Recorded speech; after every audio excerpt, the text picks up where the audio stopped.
بسم اللہ الرحمن الرحیم۔ السلام علیکم۔ شیطانی وسوسوں اور دل کی سختی دور کرنے کا حل۔ سوال پوچھا گیا ہے کہ میں 3 سال پہلے حج پر والدین کے ساتھ گئی۔ جانے سے ایک دن قبل پتہ نہیں کیا ہوا، میں والدہ سے جھگڑ پڑی۔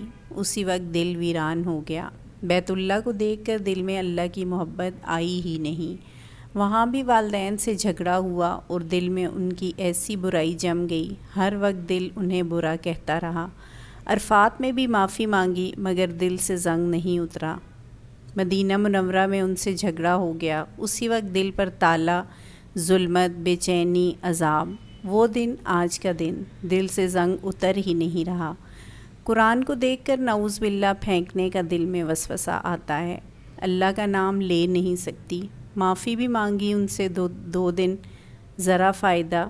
پھر دل دماغ ایسی ان کے بارے میں بدگمانیاں کرتے ہیں کہ اس وقت دل پہ پھر تالا، قرآن نہیں کھول سکتی، پھر ان سے جھگڑا ہو جاتا ہے۔ بہت توبہ کی، آپ سب سے دعا کی التجا ہے۔ پیسے نہیں ہیں ورنہ عمرے پر جا کر معافی اللہ سے اور رسول پاک سے مانگتی۔ میں تو ان کی خدمت کے ارادے سے ان کے ساتھ گئی تھی، پھر میرا دل کیوں الٹ گیا؟ جب بھی گناہ چھوڑنے کا ارادہ کرتی ہوں وہی گناہ کیوں ہو جاتا ہے؟ کیا میں ایمان سے خارج ہو گئی ہوں؟ بہت مصیبتیں مجھ پر آ گئی ہیں، دعا کر دیں۔ والدین کے اطاعت ناگوار امور میں کیسے اور فرمانبردار کسے کہتے ہیں؟ جواب یہ ہے، والدین کی خدمت کرتی رہیں، وسوسوں کی طرف توجہ نہ دیں۔ تمام جائز امور میں والدین کی فرمانبرداری اور اطاعت کرنا اور ان کی تابعداری کرنا فرض ہے۔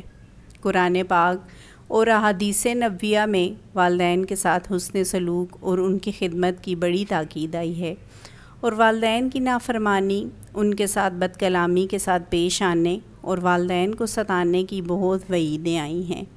والدین کے حق میں دعائیں بھی کرتی رہیں، پھر بھی کوتاہی ہو تو والدین سے معافی مانگ لیں، والدین سے بھی دعا کی درخواست کریں، گناہ ہو جائے تو اس پر توبہ استغفار کریں۔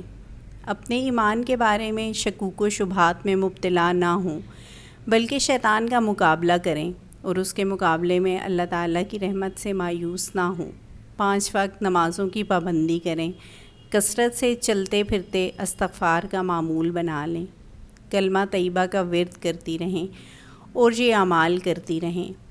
نمبر 1 اعوذ باللہ، نمبر 2 آمنت باللہ ورسولہ کا ورد، نمبر 3 هو الاول وآخر وظاہر وباطن وہو بکل شیء علیم، نمبر 4 نیز ربی اعوذ بک من ہمزۃ الشیاطین واعوذ بک ربی ان یحضرون کا کثرت سے ورد بھی ہر طرح کے شیطانی شکوک اور وسوسوں کو دور کرنے میں مفید ہے۔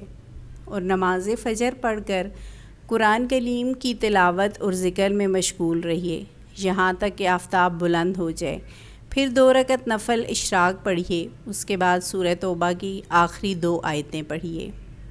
لقد جاءکم رسول من انفسکم عزیز علیہ ما عنتم حریص علیکم بالمؤمنین رؤوف الرحیم فإن تولوا فقل حسبی اللہ لا الہ الا هو علیہ توکلت وہو رب العرش العظیم۔